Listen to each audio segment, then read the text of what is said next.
think people wearing masks is completely detrimental to your health. Yeah, well, speak on that. Speak on the social distancing, the plastic sheets, the masks. I mean, as a doctor, what do you see in all of that? I see a destruction of humanity, of the way that we are known to be as humans. I mean, humans are social animals. I think of humans sometimes as like a big basket full of puppies.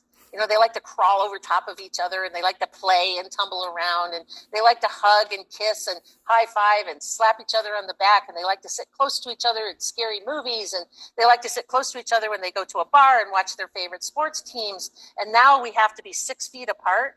Like, who tested that? Who knows that if you sneeze, it only goes 6 feet and drops right there? Who knows? Nobody knows.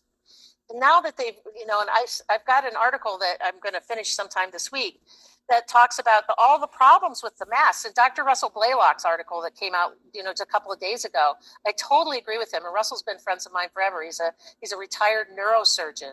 And we're on the same page of saying these masks decrease the amount of oxygen in your blood, increase the amount of carbon dioxide in your blood. Increasing the carbon dioxide increases acidity. When you increase acidity, if you've got any growing cancer cells or you've got cancer cells, it feeds the cancer cells. You've got viruses and bacteria that normally live in your mouth and in your nose. And if you block them right here all day long, instead of like letting them blow out where they should, now you've got this barricade that's accumulating the viruses and bacteria in your mouth and your nose, and you take a deep breath, you're inhaling them down into your lungs. And if you have compromised lungs, if you have asthma, COPD, if you're a smoker, now you're setting yourself up for a more serious type of infection, not from the coronaviruses, but from staph or strep or Klebsiella, Pseudomonas, things that are normal flora in your mouth that don't belong into your lungs. And then you also have, this whole social distancing thing with kids. I mean, how do kids and babies learn? Is by reading facial expressions and watching people's eyes.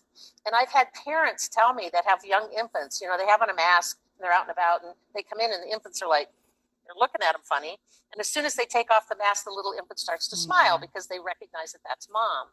And so I think there's a lot of bad pathology that's going on with these masks. And I think that it's a really, really destructive to who we are as humans. And in fact, when I first started hearing that word social distancing, they didn't just say, stay apart, you should have some distance, particularly if somebody's sick.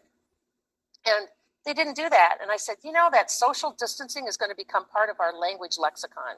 That's not going to go away. And I believe that's true. I think that's going to be around for a long time.